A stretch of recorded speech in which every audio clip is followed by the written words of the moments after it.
What's up, guys? This is Ben, Tactical Nutrition, cutting through the matrix. And I call this video the fear construct. And talk about some things that I've overcome in my life, some experiences I've had, and how I deal with it, and how I essentially describe a lot of the problems that we see in our society.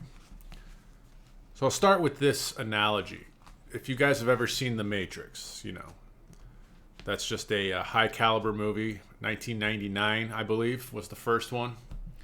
And when Neo awakens, right, and he gets dragged out of the Matrix, the first time that Morpheus brings him into the Matrix to explain to him what it is. Remember, they morph into this white room, and all there is a sofa or a chair, whatever, like a leather chair. And Morpheus goes, "Welcome to the construct."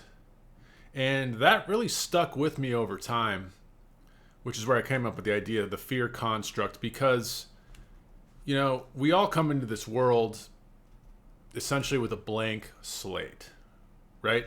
Then as we grow up and evolve, different experiences that happen to us, we get, different things happen that fill in the blanks of that blank construct and create our reality, right?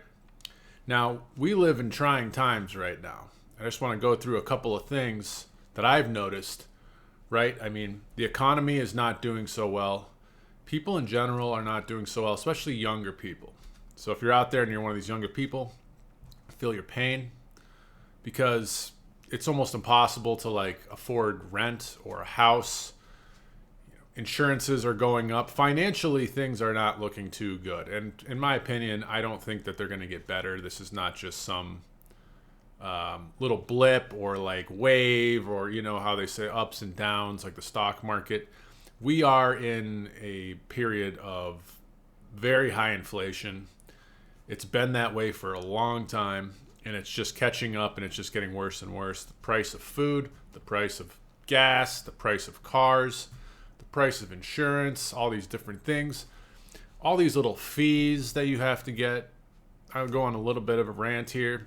This isn't much of a nutrition video, by the way, but it does have to do with health in the end, because financial health is also a key part of health. Unfortunately, in this world, you don't have to be rich.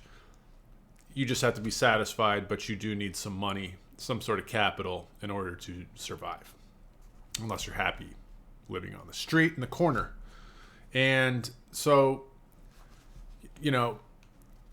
things are just, they're just ballooning, and it's just you can tell there's a general sense when I go out in public, and I go out to maybe especially food places, service industry places, where there's a lot of hardworking people that aren't getting paid that much, and these costs are just going up and up. And what it's doing is, this is one of the aspects that creates fear, because then people have that financial fear. Obviously, it's something very real, and no matter what, I've felt that a lot, even lately, the last few years.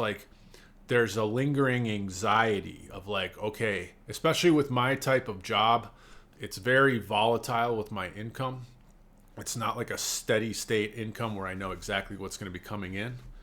And, things happen, emergencies happen, car breakdowns happen too. So there's a lot of unknowns, and there's a general sense of anxiety.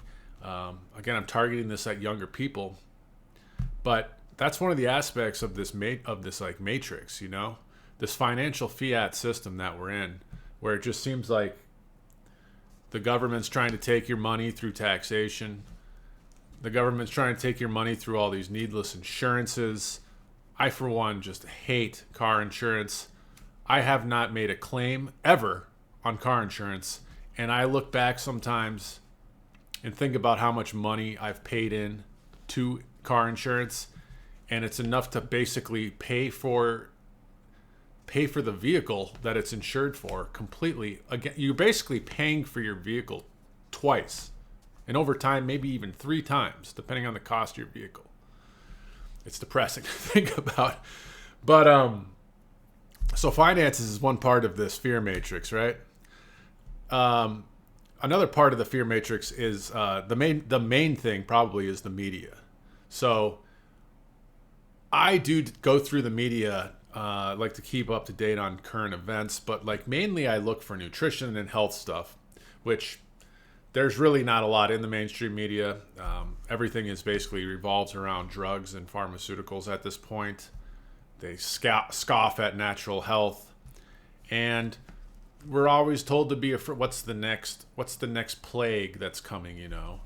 What's the next bug? I mean, it's every single year. It's flu season now. It's like you can't escape this incessant cycle of like there's something to be afraid of out there, and generally what they want you to be afraid of is invisible, i.e. the flu, i.e. the financial industry. These are all like, that's why it's a construct. That's why The Matrix is such a great movie to me, because it shows you that it's all in your head. It really is all in your head. Now, we have a collective reality, don't get me wrong, but fear is something that will really, really, it'll really cripple you in many ways. Because, well, I'll go into like the, my personal issues with fear and overcoming it and remedies for it. But going back to the causes, so we've got like the financial system is shaky, and then we've got the media, which is just, if it bleeds, it leads. That's the saying. So, they want to keep you focused on the politics, the political divide. They want to keep you focused on, oh my gosh, global warming, climate change, the icebergs are going to melt, it's going to flood, New York City is going to be under. I mean, it never ends. And guess what? None of this stuff happens, generally. There are real things that do happen. If you happen to live by Mount St. Helens, and what year was that? I can't remember, but when that thing blew, that's a real thing to be afraid of. But going back, so it's like finances, and then you've got the news constantly circulating fear. And one of the biggest things to me is revolving around health is, and this a lot goes into commercials on TV, is my arch nemesis, I say, is like the pharmaceutical medical cartels. And I call it a cartel because they've completely usurped the health industry. I mean, every person in the government that's appointed to healthcare is basically in some way, shape, or form a pharmaceutical salesman.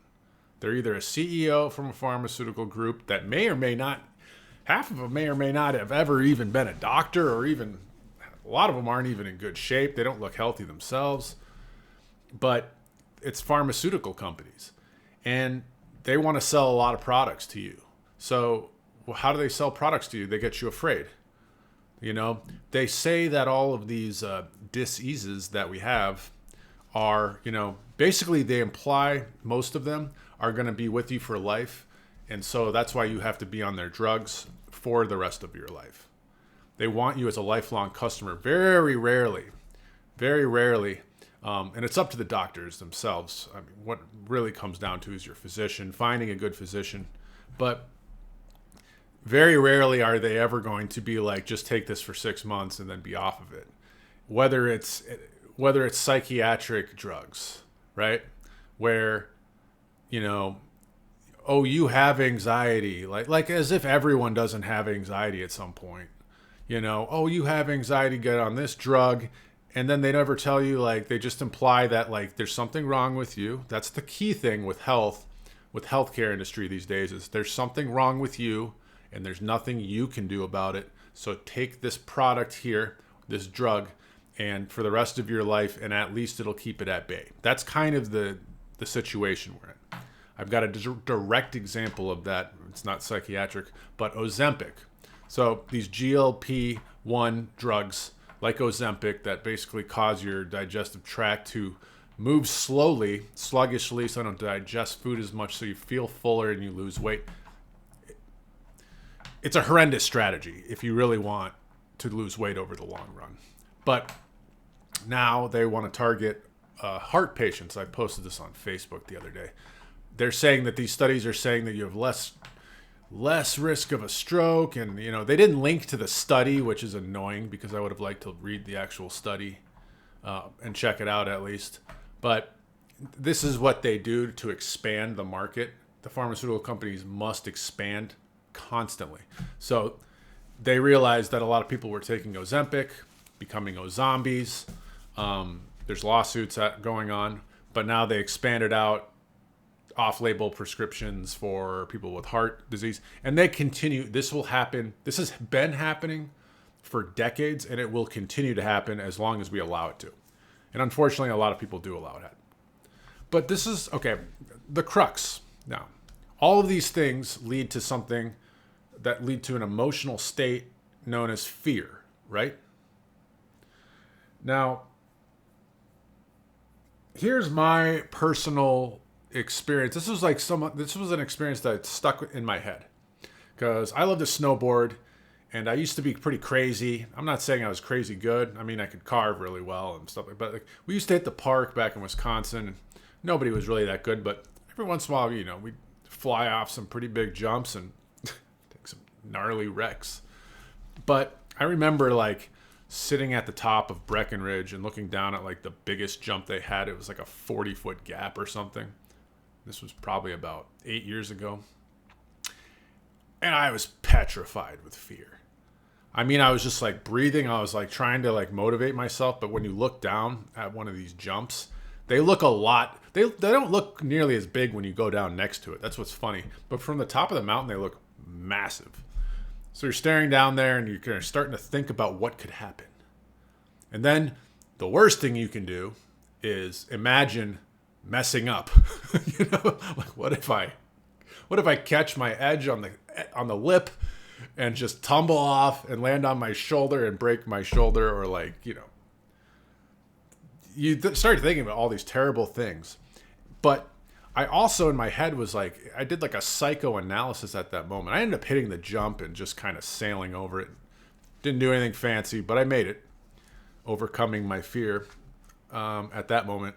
But it's I was sitting there going, my head going it's all in my head. I haven't even gone through with this yet, and I'm already imagining scenarios that haven't happened and then didn't end up happening. Although I will say, I believe firmly that if you keep on putting that idea in your head of bad things happening and you recycle it over and over and over, you tend to attract it.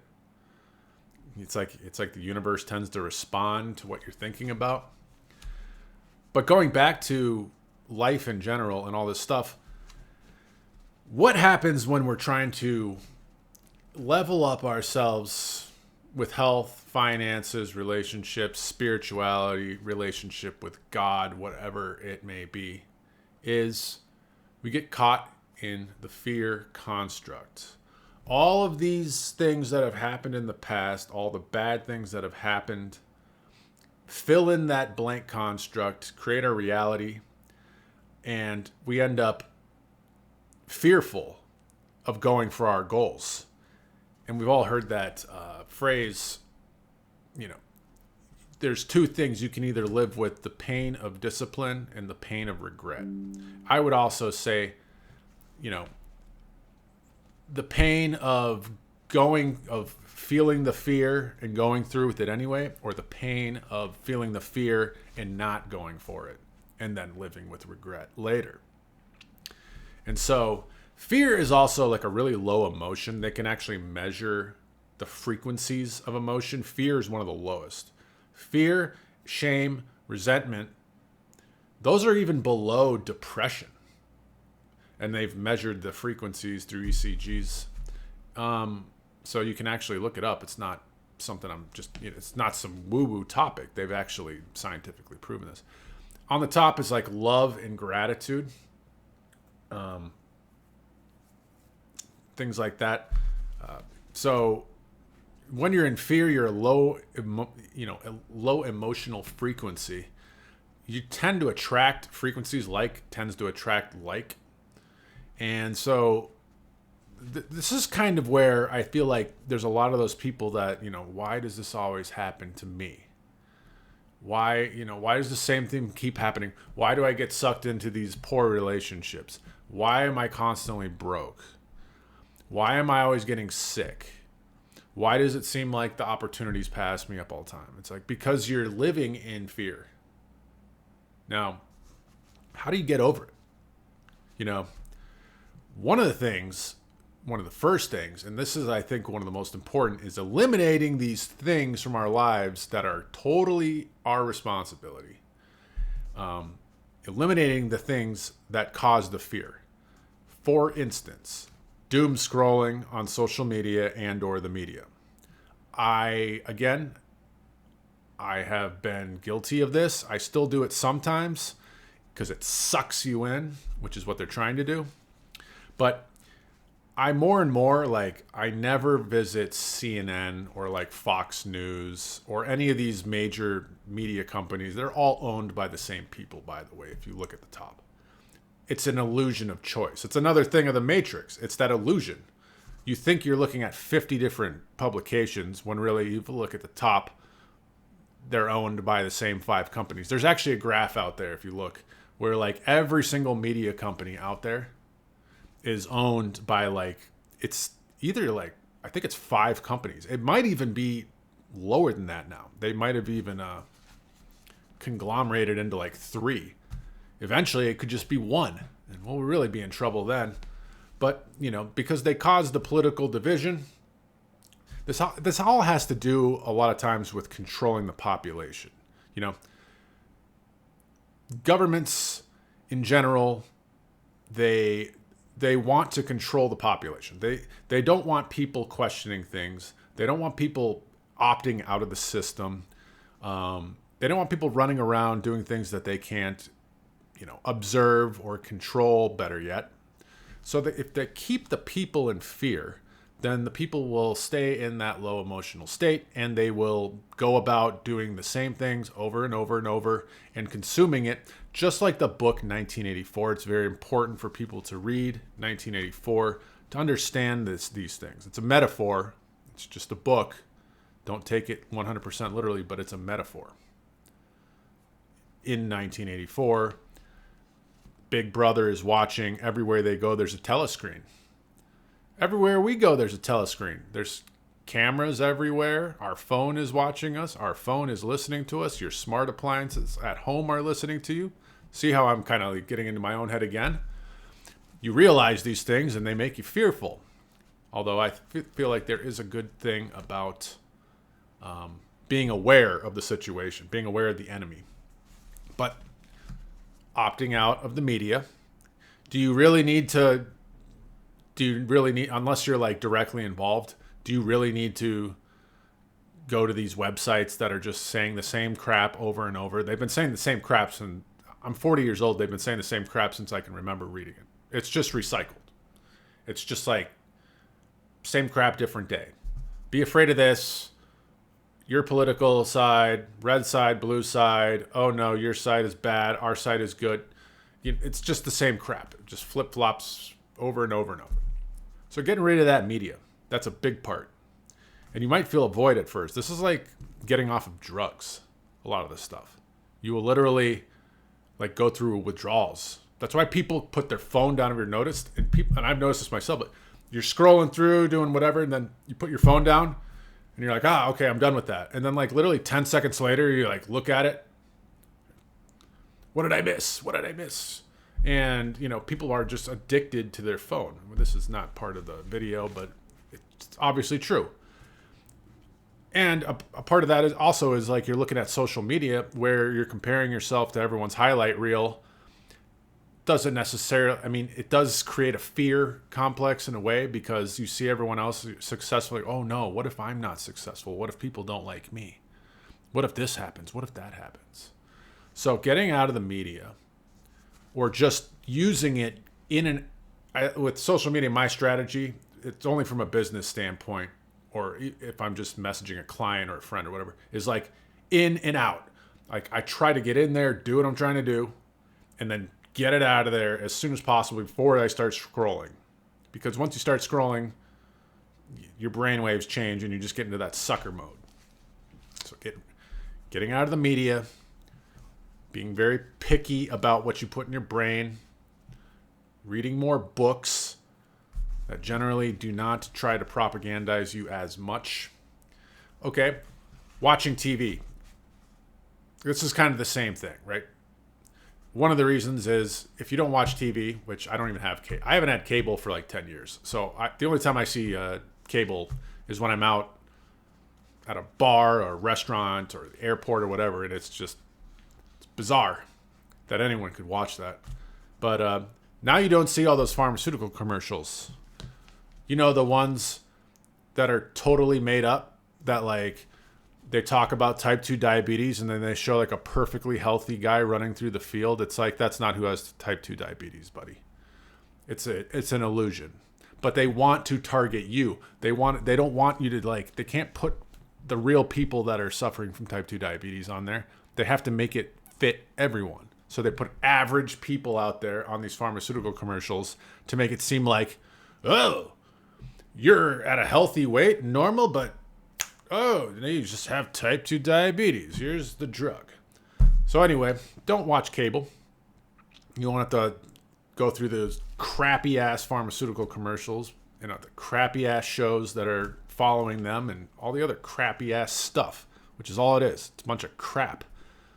Literally like nothing interesting on cable.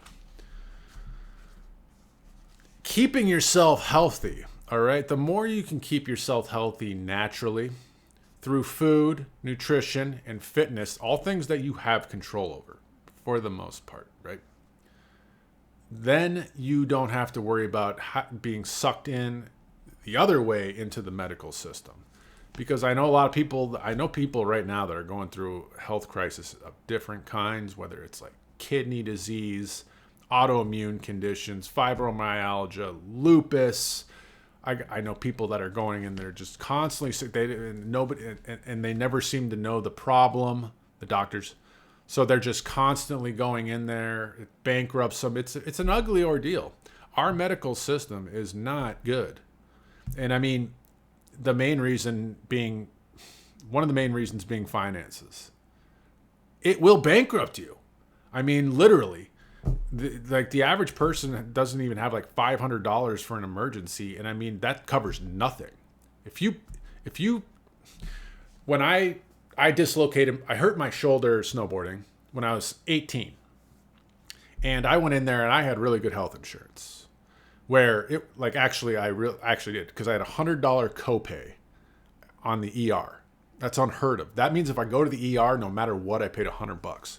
So I never went in unless I went to the ER, because I know I would just pay $100, and I only end up going once, because again, I don't utilize the medical system. So anyway, I went in there, and then they send me the bill, and I mean, before insurance, and they send you 2 or 3 bills, and they're like reenacting stuff, and then the insurance companies are arguing with them, and then like you're just left out in the loop. And the first one came in for $3,000, $3,000. All they did was this. I went in. They called it a level 1 AC joint separation, which isn't even that bad. It's painful as hell. Don't get me wrong, but it's not that bad. It's like your collarbone and your shoulder just kind of popped out of your collarbone. Kind of pops out. It's not broken. It's just a sprain. But the lady helped me get my shirt off. Looked at it. Walked away. They ran an x-ray, and then she gave me a sling. Like, she basically just threw me the sling and then closed the door. It was kind of funny. I couldn't even barely get out. I'm like, oh, could you help me? But so I get this like $5 sling and an x-ray, and then like 6 Vicodin. Thankfully they didn't give me a ton of pain meds, but it was like 6 Vicodin. And they sent me a bill for $3,000. Now it ended up being like redacting and coming back, and it was like, oh, now it's only $1,800, and then my copay is $100. And of course, in our medical industry, that might sound great, like, oh, I only pay $100, but that's why insurance is so high. That's why our medical system is so corrupt, because you don't pay that much. Well, sometimes, but then the insurance companies and the hospitals and all these crooks end up like siphoning it off all the people. That's why universal healthcare. I won't get into it. I'm not getting into it here. But anyway, if you're constantly in the hospital, it's just not a pleasant place to be. You're worried financially. You're worried about misdiagnosis. Are they going to try and get you drugs? Are they going to try other interventions? It's just not, there's sick people all around you. It's very like white and sterile. It smells like Lysol. You know, a lot of these people are very egotistical in there. A lot of them don't even know what the hell's going on. They don't know up from down, but because, you know, they make you feel like a victim is what I'm saying. So staying out of that system also helps alleviate the fear, right? I'll end this video here. This is the real solutions. Doing the inner work, the spirit work, the dark work, right? The shadow work, I guess is the best way to put it. This is like psychoanalysis on yourself. You know, you can go see a therapist if you want. I mean, that's up to you. But you can also do things like meditation. I used to do meditation a lot. Just a simple meditation. I wasn't sitting there in the lotus position. I just got in a comfortable position, breathed, focused on my breathing, and after about 10 minutes, I'd be in a nice, deep meditation. I would just let my mind roll. And you know what happens when you do that? Generally, what happened to me, sometimes different things happen. But what happened here was old, like, problems and vices and events, like, would start flashing, images would start flashing before me. But I would just see the image. This is how I meditate. The image comes in. You don't fight it. You just see it. You appreciate it. You do maybe a slight analysis. You feel the emotion of the moment. That's the thing. You'll feel those emotions. And then you release the emotion. I'll have to do another video on meditation because I think that's one of the biggest things is releasing your emotions. There's 3 ways to deal with an emotion. You can repress it, hold it in, express it, which is you lash out usually like, ah, but you haven't gotten rid of the emotion. It's still inside you, or you can release it. Releasing is the hardest but most effective. And so going through the meditation breathing exercises, first of all, just going through breathing exercises brings you into a nice calm state of mind anyway. It's useful. That's why, you know, you have these saying like take a deep breath, right? Athletes take a deep breath, do breathing exercises. It helps. It helps. So doing a little daily meditation, maybe 20 minutes. Writing down your thoughts, because words have power. The written word, the written symbol has power. When you write something down that you're afraid of might happen, you kind of like, you manifest it physically, and then you can actually look at how unrealistic and how stupid it is. So if you're afraid of something happening, you're afraid of some kind of financial issue or this or that, write it down. You know, this is journaling. That's all I'm saying. It's like write it down, read it, look at it, and then if you really want to get fancy, write it down and then burn it. So you're kind of doing some kind of like alchemical, you know, process there to like physically burn the fear out. And okay, the last thing is creating discipline and habits, right? Stoicism, let's say that. Emotional intelligence. This is where you, for instance, with fitness, it's like, I'm going to work out every morning, or I'm going to stretch every morning. I'm going to go for a walk every morning. So you wake up early, you go for the walk, you come back, drink some water, maybe some coffee, take your shower. You have a process. It doesn't have to be all fancy, but you have a process. And when you create these disciplines, it creates a form of, I don't want to say comfort, but like a form of, you know, shelter. You know, you feel like you have something you can fall back on. No matter how bad things are, I know I can go out and work out and make myself feel better, at least momentarily. Like, there's nothing that says, I mean, obviously, you know, barring these extreme events, I can go out and do push-ups and squats and feel better, right? I can do those habits. They're simple, but they're effective. And so go out and learn about fear. Confronting your fears is one of the best things that you can do. Because a lot of people, I think anxiety